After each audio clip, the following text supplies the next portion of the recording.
Hi, I'm Ed Rudy. Who's your favorite British group? The Rolling Stones. Why? Because they're so different. They're unlike like everybody else. They're great.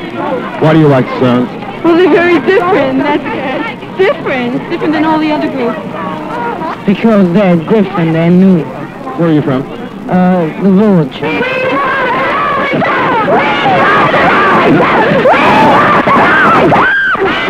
This is Bill Wyman of the Rolling Stones saying stay tuned for Ed Rudy's coverage of the Rolling Stones in America. Bill Wyman is best known as the married Rolling Stone, and his gaunt appearance and very long hair makes him stand out.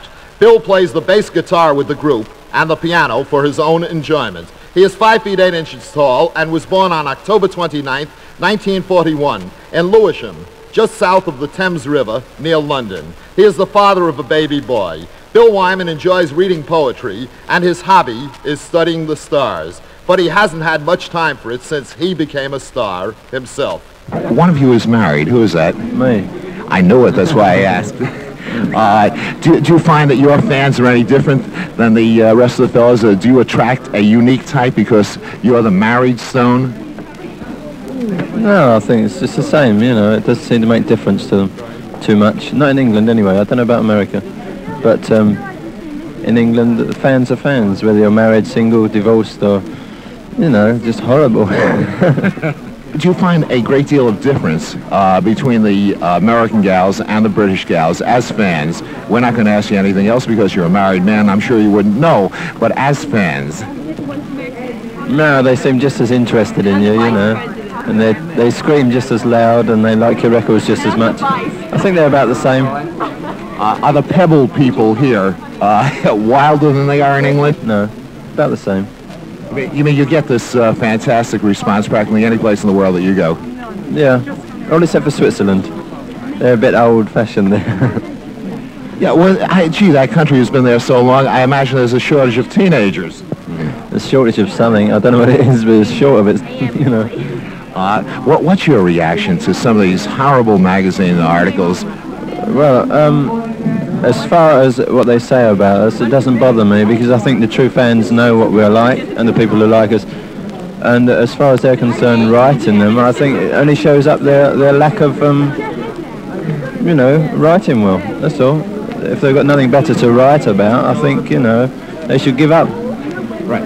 Bill, how did this come about, this thing with writing miserable articles about the Stones? Did this originate in Europe? Did it start here?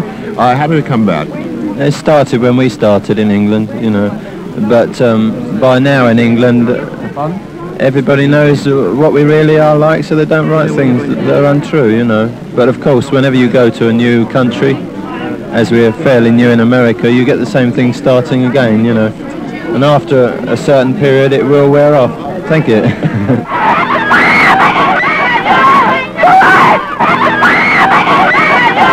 Is the Rolling Stone your favorite group? Of course. Why? Why do you like the Rolling Stones better than any other group? They're beautiful. Because of their appearance or because of the way they sing? Both. Well, mainly what, though? Their appearance. Are you a Rolling Stone fan also? Naturally. And why do you like the Stones? They're gorgeous. They're weak. Hi. I love them. Why do you love them? Because their music is good and they put on a good performance. Is it their appearance or their music mainly? The music. The music only? Both, but mostly the music. Do you think that you're a fan of theirs because they're symbols of rebellion? No. Not disciples. You know, I was speaking to the Rolling Stones, and they told me that they felt, not that they were symbols of rebellion, but they were symbols of young people all over, and young people always rebel. Do you think that's true? Yes. What do you think of the Rolling Stones? I think they're very good. I like their music, but I don't like their appearance very much. Do you think their hair's too long? Yes, Brian I think is the nicest of them because of the way he dresses in a suit. Yeah, he's kind of pretty anyway, isn't he? He is very.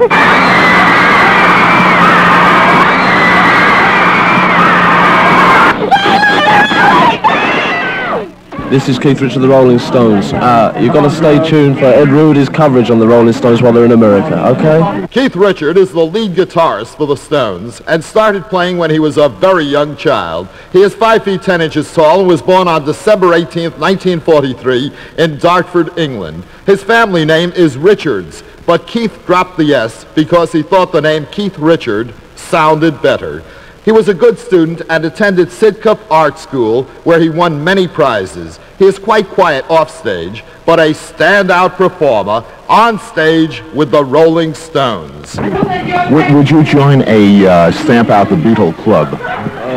No, I wouldn't. Are you a Beatle fan? I'm not a fan. I appreciate some of their stuff, you know. I like them, you know. I think they're good. What would you say is the difference between the Beatles sound and the Rolling Stones sound? We've got a more coloured sound, a more rock and roll sound than that. A rhythm and blues thing, an R&B sound. They call in America down-home blues. Yeah, that's right, yeah. You got it. Have any American groups in particular influenced the Rolling Stones style? Yeah, lots. A lot of people. Chuck Berry, Jimmy Reed, and a lot of sort of Miracles stuff, you know, and Marvin Gaye, people like that, you know. Yep. Strangely enough, while the Beatles sound and the Rolling Stones sound is nowhere near the same, they claim to have been influenced by the very same groups. How would you account for that? I don't know, we've got different ideas on what happens, you know, we interpret it differently. I think it's a good thing, you know. Maybe it is, maybe it isn't, I don't know. The Beatles are in between rockers and mods. How would you determine what the Rolling Stones are? I don't bother with that, quite honestly, you know. We don't class ourselves as anything. Do you have any specific reaction to the type of publicity that you've received in America? Only the bad stuff, you know. I don't really care what they write about us as long as they write about us, you know. But we do Bath, well, that's what I've got to say, you know. Why do you think this publicity came about? I think everybody associates long hair with dirtiness. I don't know why, you know. Maybe it's something to do with Victorian thing or something, you know. Yeah, either that or just not taking a haircut often enough. But that is not the case. Actually, the length of your hair is almost standard in Great Britain at this point, is it not? I should say so, yeah. It's a lot shorter than some people's. Yeah, but those girls, you know, don't count. Now you're being cheeky. No, of course, I was teasing. How would you account for the success of the Rolling Stones? Why have the Rolling Stones been so fantastically successful? I think it's a cross between the music, the image, and the time that we came along. I think we came along just at the right time, you know. It was luck, among other things, you know. This rhythm and blues sound that you have you ever had another sound? Would you say that this is a particularly British sound? Does it sound to you like the people who originated this sound? We hope it does, you know. We're trying. Maybe it doesn't sound the same, you know, but that's because of what we are. But I think at least we're trying, you know.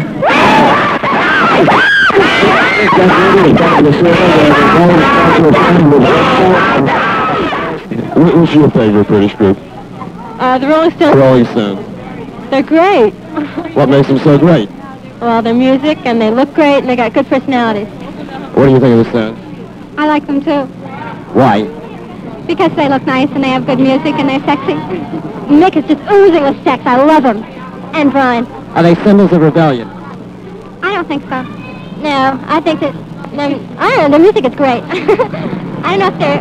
If the Rolling Stones walked up right now, what would you do?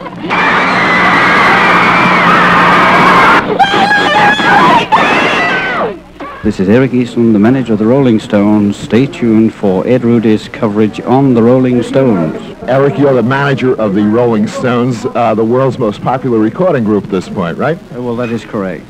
How would you account for their phenomenal success? I think because they've got a very different image from most of the other groups. It's a wonderful image. It fits in with what the teenagers want today. I don't think the adults go for them in a big way, but the kids, they think they're absolutely the tops. In England, they're the next biggest to the Beatles. In fact, they're equal with the Beatles. And I think before we finish this tour of the States, I think they'll be just as big here. The Rolling Stones have to be seen and heard to be believed. They don't become popular as a result of the record plugs on radio or television. When the young people see them in the flesh, that's it. They're the most exciting group in the world.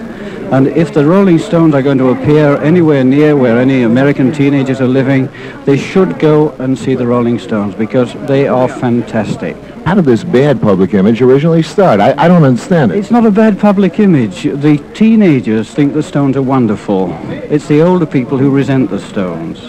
The Stones, they dress as they want to dress. They wear the hair long because they want to wear the hair long. It's not an effect. It's not done as a gimmick or anything like that. The type of music they play, the teenagers go for in a very big way, but the older people don't understand. And this is it. They are a teenager's attraction as opposed to an all-round attraction. And you get this terrific controversy between the older people and the younger people. And as long as that controversy goes, this is wonderful for the Rolling Stones. From that, I gather that they're pretty much a symbol of rebellion in the youth of the world today. Is that it? I think the older people think they're rebellious, but they're not really being rebellious. All they're doing is living their lives as they want to live them. They want to wear long hair. Older people say, what are they doing with long hair like that? But the Rolling Stones, they don't care if a man has short hair. They say he's entitled to wear short hair. They're entitled to wear long hair. If they want to play this type of music, the rhythm and blues, this is great. They want to play that type of music. If the kids like it, that's wonderful. If the older people don't like it, it's just too bad as far as they're concerned.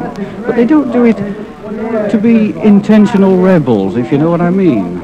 Yes, I do. Yes, I do. As a matter of fact, the kids are extremely personable and very, very easy to talk to. I've interviewed each one of them, and gee, they do not live up to the advanced publicity that I've read in teenage magazines at all. And these magazines are generally flattering to British groups. Well, I think it's the image, really, isn't it, that people have to write how they see an attraction. If you're a showbiz writer and you're writing about the Rolling Stones, you've got to talk about them as you see them. And this is it. I don't think there's any real explanation for it, because they're living their lives the way they want to live it, or live their lives, and a lot of people appreciate it. The kids appreciate it very much. The older people are inclined to resent it. Do you contemplate any lawsuits? No, we like to live in peace and quiet, and that's all we ask. We don't really think that anyone has libeled the Stones in saying these things. It's just one of those things. We go along with it, anything they say. That was one of the Stones in the background saying, don't believe a word of it. But the great thing is, I think people have to go and see the Stones in person. They generate more excitement and a wonderful atmosphere. There's more excitement than any other group in the world can generate. I hope you have enjoyed this behind-the-scenes visit with the Rolling Stones and that it gave you an insight into what makes them tick. One thing that you can be sure of is that the Rolling Stones will keep rolling along for some time to come. This is Mick Jagger, this is Charlie Watts, this is Brian Jones, this is Bill Wyman, this is Keith Richards. This is Eric Easton, the manager of the Rolling Stones. And this is Ed Rudy reporting.